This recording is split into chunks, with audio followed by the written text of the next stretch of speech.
Hello ladies and gentlemen, my name is Dan, the voice behind ThatKaitoDan, and welcome to my review for RWBY Volume 5 Episode 12, Vault of the Spring Maiden. Before we begin, just a few details to share first, starting off with saying that my reaction for Episode 11 is now block-free and viewable, ready for you guys to see me freak out over that wild chapter. And if you want to check it out, it'll be linked in the iCard in the top right of this video and in the description down below. Also, after some delays, a few hectic days, and my birthday this Sunday getting in the way, I can reveal that my top 10 RWBY Chibi Season 2 skits video will drop this Thursday, so be on the lookout for that. And finally, as ever, please watch the episode through the official sources first before watching this review, as spoilers are ahead. Moving on to the viewer comments now, and obviously the hot topic from last episode was the Weiss cliffhanger. A lot of you guys were worried for the Snow Angel's safety, and hopeful that something like Jean's semblance would help her pull through. Either way, it was an emotional moment that sent shockwaves even days after the initial release of the episode, as shown with Kyle Wood Owens' comment. That wasn't the only thing that was discussed, mind you. Stingray993 highlighted how Cinder's unique facial feature may not be a mask, but is actually a portion of her face frozen in stone, just like the Grim Dragon. We also got Chrysosaurus, who pretty much has just given up on predicting what's gonna happen next on this crazy rollercoaster of a volume. Can't blame you at all, honestly. Please be sure to keep those comments coming, and check in next time to see if your thoughts gets featured in the next review. So, Chapter 11 definitely left 2017 with one hell of a nail-biting scenario for the first episode of 2018 to continue. But was this latest episode able to capitalize on that drama to make for a positive time? Or was the first RWBY episode of the new year a major flop? Let's find out. Naturally, the episode kicks off with the fallout of Weiss getting impaled. Cinder is feeling pretty pleased with herself over her latest act of emotional torment. A concerned Jean rushes over to check on Weiss, and everyone else is stunned at what's transpired. Oscar is also fretting for RWBY after she got knocked out by Emerald, so he bashes out Leo, sending him tumbling into Hazel, while the farm boy tries to wake up RWBY. Hazel then chews out Leo for being played for a fool by some kid, but Leo reveals that Oscar is Ozpin's reincarnation. With this, Hazel turns his focus towards the kid and starts getting mighty angry.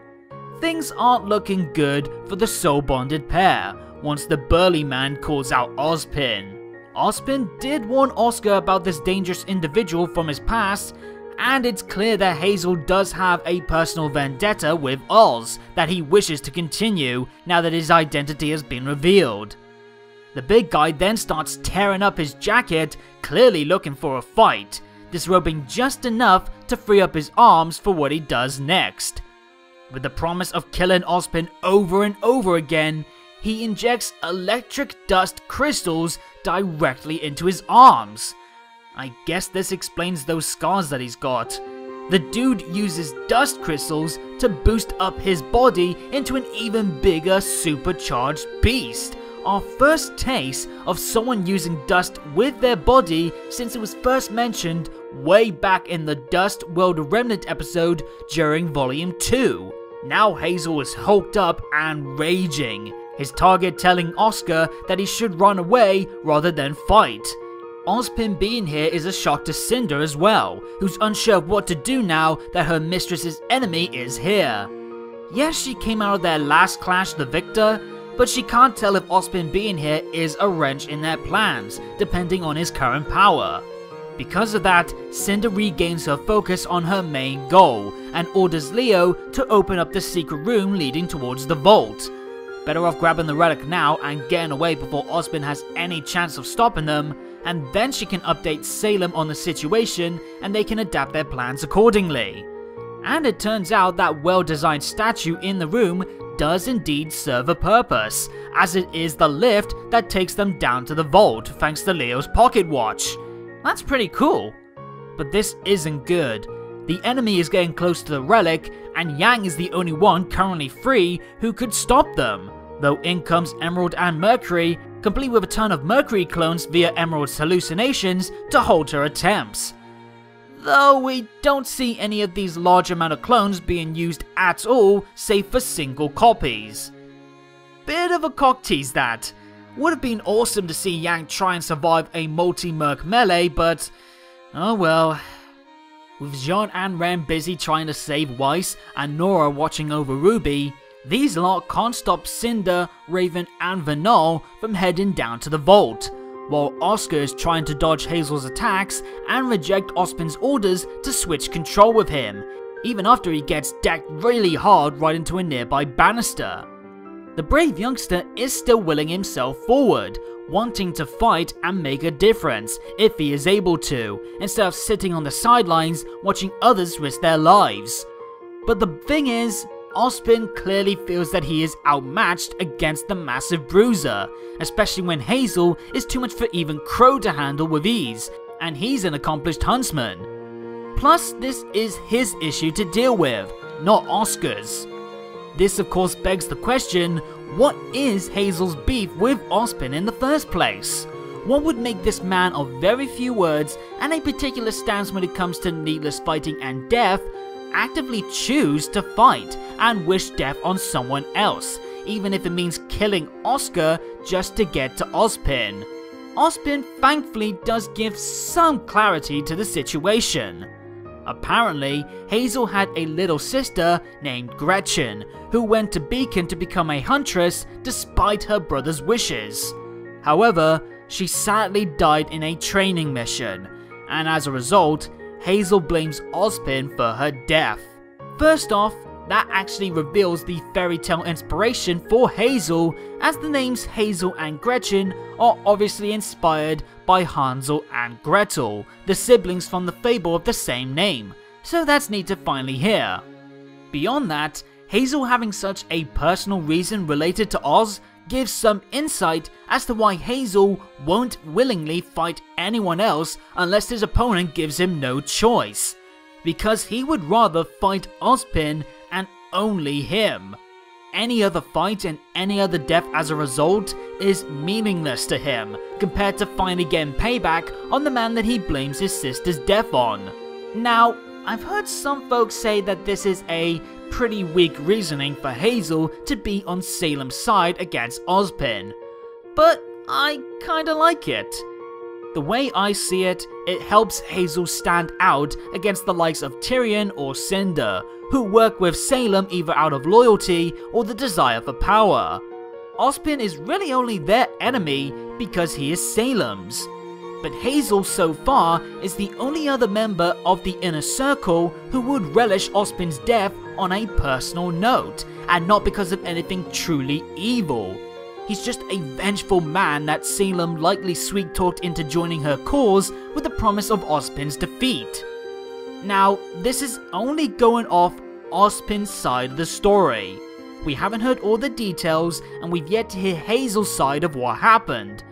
Not to mention, Ozpin has been known to keep some details a secret, so his true involvement in Gretchen's death could go far deeper than just some accident at his school. We'll have to wait and see, but even with just the details we got so far, I appreciate that this is more of a singular drive that Hazel has amongst his colleagues. Oscar though still won't trade off to Ozpin to handle the situation, instead asking Hazel if Gretchen knew the risks of becoming a huntress before enrolling at Beacon, and to which Hazel says she was just a child who wasn't ready. Oscar believes though that she knew those dangers, yet she made her choice to put protecting others before her own safety, something that Oscar will do as well. He'll fight Hazel to protect his friends and protect the world, even if he is at danger. Bravo, Oscar! He definitely fits the mold as a like-minded soul to Ozpin in his bravery and kind heart displayed right here, even if he is in over his head. And it's because of that reckless bravery that Ozpin apologizes as he assumes direct control by force. It may lead to some backlash later on between the two, But right now, Ozpin has to deal with Hazel himself. Back over to Weiss's situation, and it's looking rough. There seems to be no way to save her despite Jean's pleas to not lose another person dear to him. Until suddenly a faint glowing light begins to wash over Weiss, covering her body completely as she finally takes in a deep breath. Guys, it's finally happening. But we're gonna pause on this moment as we follow the trio of ladies heading to the vault, and we get more of Cinder being a total bitch, teasing Vinal over this being a moment to enjoy as the first maiden in ages to reach a vault, rather than some tense and grim situation to be dealing with. She just loves making people suffer, doesn't she? Especially with making them feeling uncomfortable and making herself feel strong. At least Vinal rises to it, saying that this isn't an honor, just a burden that she'll bear so long as her family, her tribe, are kept safe. We then finally see the Vault of the Spring Maiden and... wow, this place is fantastically designed.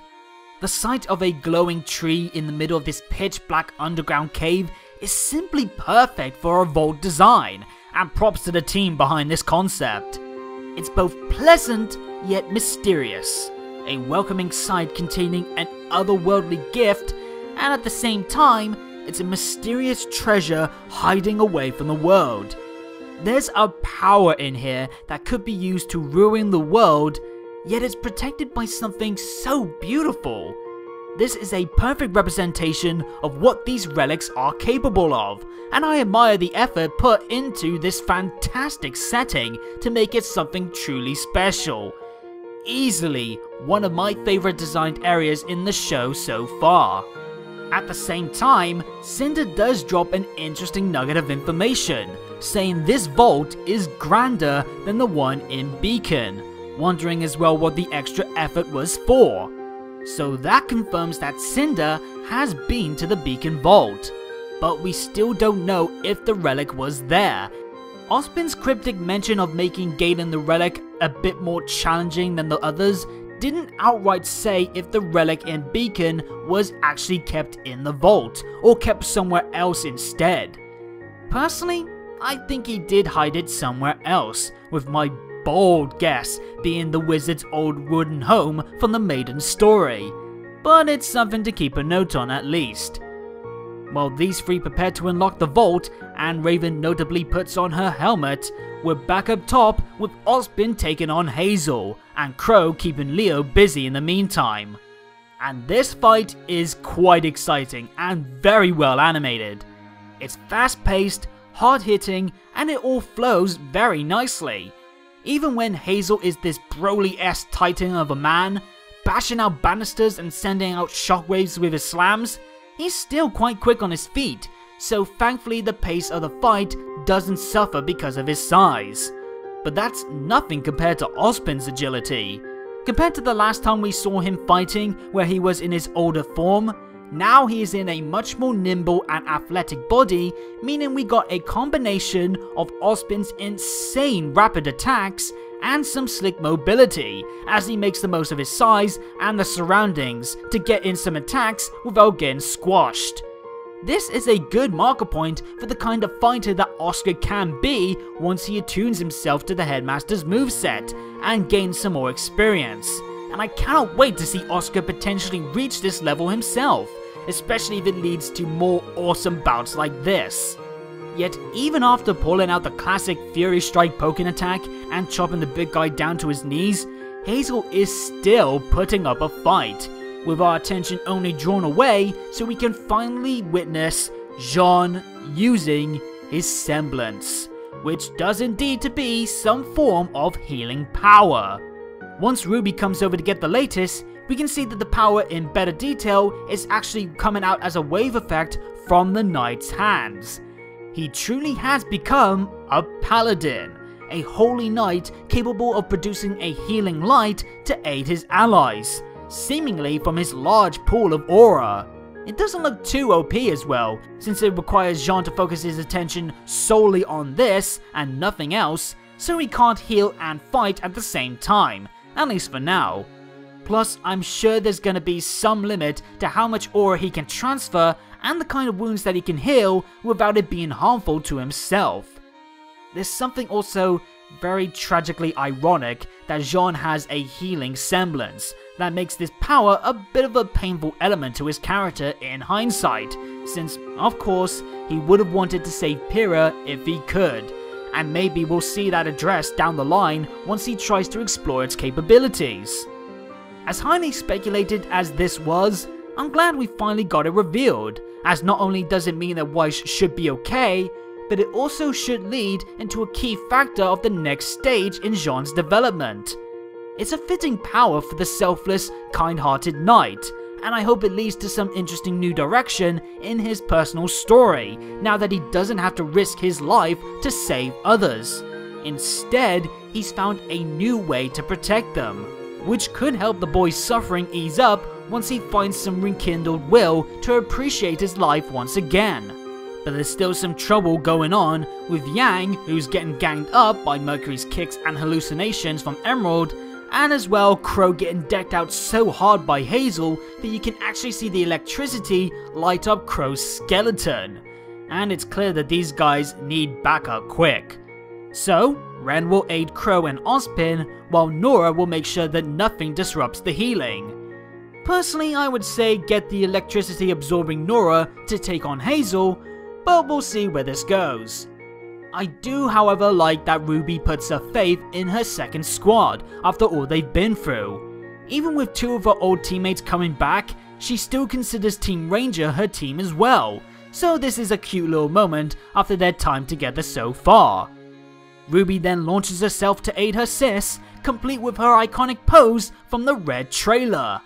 Awesome! Now we've got Mercury and Emerald versus Yang and RWBY to look forward to, especially with RWBY saying that she's angry now. No more little Miss Nice Rubes. She's had enough with her friends being hurt by these lot, and now's the time for action instead of trying to convince their enemies to see sense. Hopefully this is going to be worth the wait seeing these duos clash together, cause they also have a lot of emotions rising between them. Now we return to the vault as the group's arrival begins to activate one hell of a stunning sight. The floor lighting up towards the vault door and the glowing leaves shine as they fall brightly. Again, this place is such a wonderful visual delight, similar to the light show in the film Tangled. So of course, Cinder ruins the moment for us and Vanal with more of her teasing. They do reach the door and Vanal prepares to open it for Cinder, as Raven silently prepares to backstab the full Maiden as planned. But she is stopped when Cinder addresses the bandit and her reputation as a strong, cunning leader. At that point, I knew what was coming. But I still wasn't ready for what went down, and neither was Raven. Cinder struck first with the backstab, freezing Raven in place, finally using a different element as a maiden other than fire. And before Raven can warn Vanal in time, she is attacked by Cinder's grimmified arm. That's another big theory confirmed in this episode, and it confirms our thoughts on why Cinder got hurt by RWBY's Silver Eyes burst when no one else did. But dang does it look freaky. Kinda reminds me of Velvet Crow from Tales of Berseria and her menacing claw arm. Though with Cinder wanting to get the Spring Maiden power alongside her own out of Vanal, could this confirm the idea of a multi-maiden, or is it just something limited to Cinder with the aid of her grim powers? Regardless, Cinder expected the backstab, and now she'll take the Spring Maiden powers for her own. In a rather gruesome attack on Vanal, by the way. Honestly, this is probably the darkest attack in the show period, even more so I feel than the attack on Amber or Pyrrha's burning in my opinion. That was painful, but it ended without much struggling. Here, we got Cinder clawed deep into Vanal's gut, blood oozing as she is seemingly absorbing her aura, all while Amber Lee does a fantastic job selling the pain with her screams and attempts to get free. It's, pardon the pun, truly grim. And sadly, Even though I quite enjoyed Vinal as a character, she does indeed seem to die at Cinder's hands. But all is not as it seems. Cinder's gleeful smile turns to confusion as she can't find the Spring Maiden power. Raven then grabs her attention as she manages to break free from the ice and leaves the episode with one hell of a twist. Cinder can't find the power in Vinal because Vinal was never the Spring Maiden. Raven is, and now she's furious. Holy hell, what a bombshell to end the episode on. That last shot of a Maiden-charged Raven with the mist of the broken ice emitting around her and her own pair of Maiden eyes fired up looked freaking badass. A perfect way to make the reveal leave a big visual impact as well to match the moment itself. But boy does it leave us with a lot to talk about. Firstly, well played RWBY. I did not expect this at all. Yeah, there were some people out there who thought that Vinal's past uses of her power was actually Raven, with her mask covering her eyes to hide her true identity as a maiden, but I, like many others, felt that it wasn't enough to convince us that Vinal wasn't the Spring Maiden, given the name hints, being paired with Cinder in the opening, and being told to hold off on her power, among other signs. So again, well played RWBY on playing the long game with the secret. You played me like a damn fiddle, but I'll happily take the L on this occasion, especially when it made for a brilliant and jaw-dropping reveal.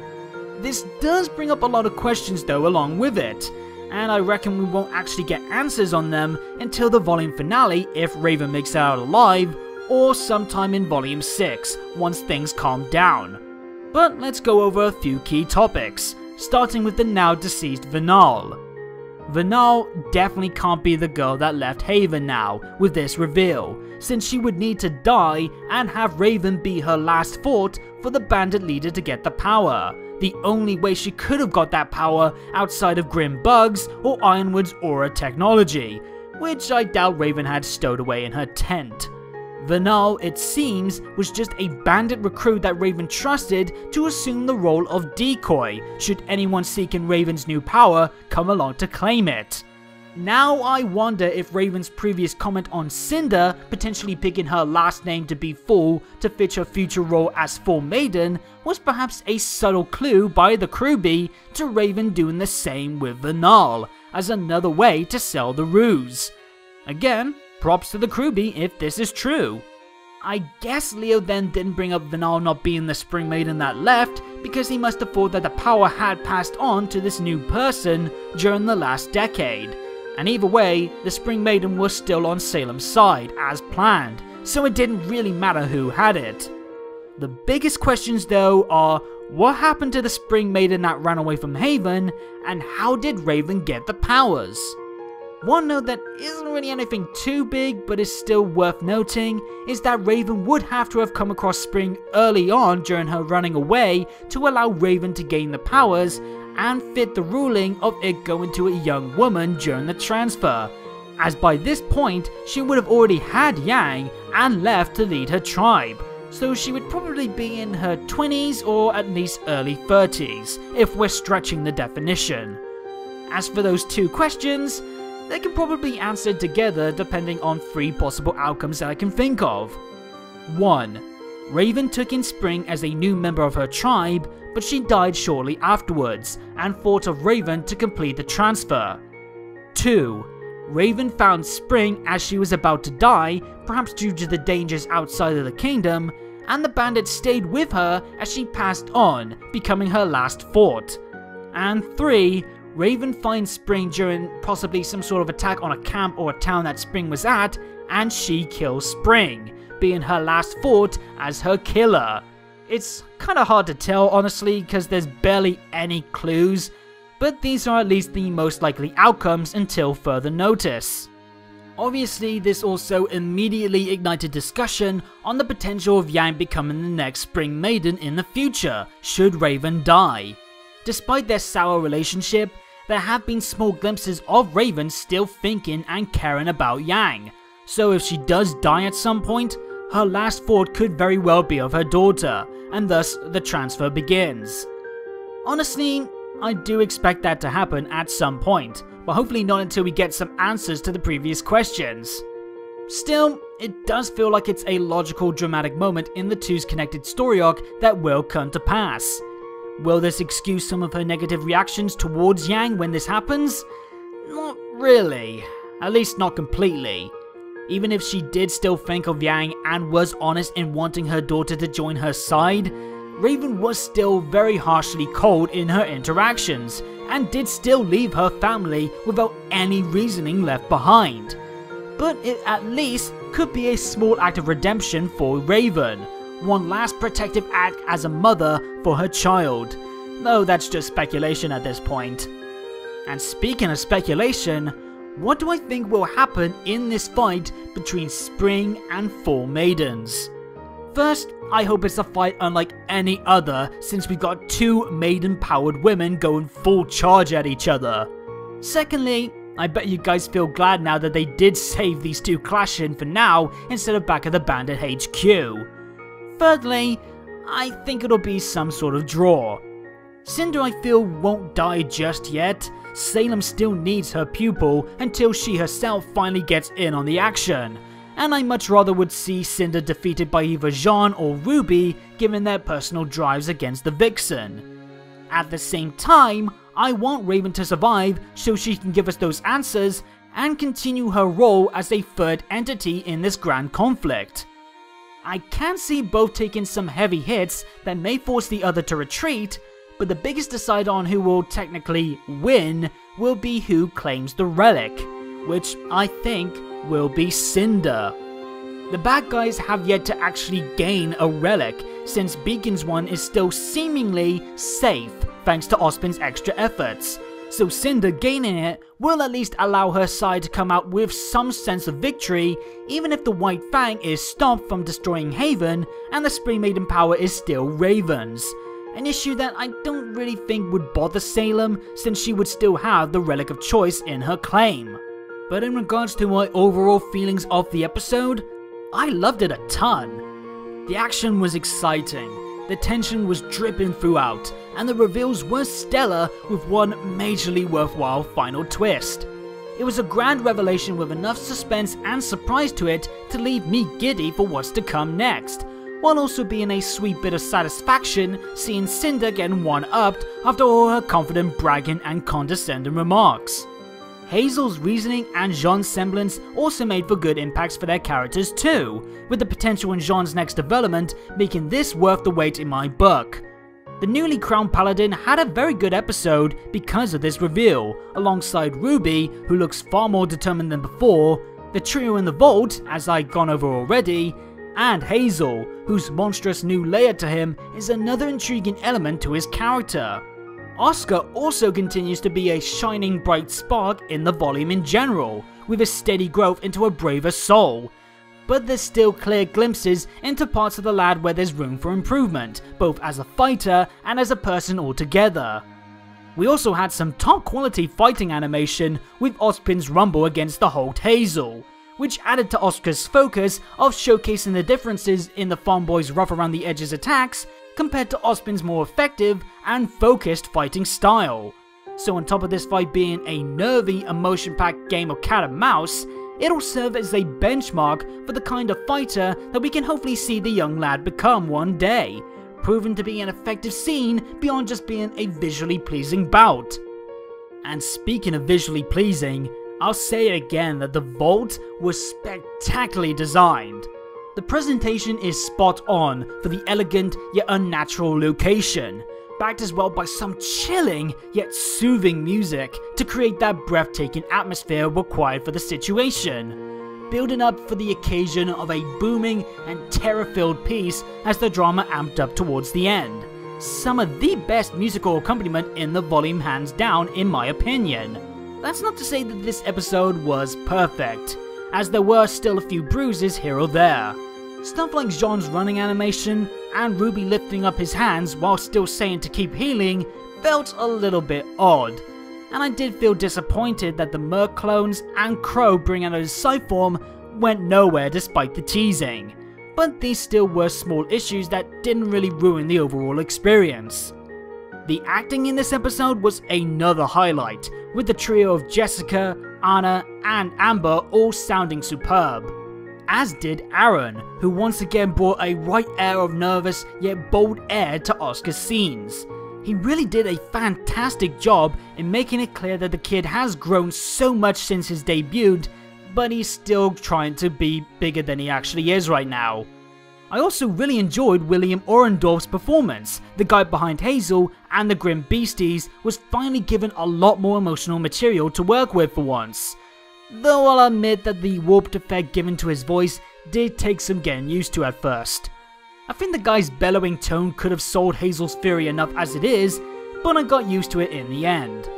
For the voice acting gold star of the episode though, I'm going to give it to Jessica Negri, whose smug, venomously egotistical tone shone brightly, making it all the sweeter once Cinder got duped by Raven.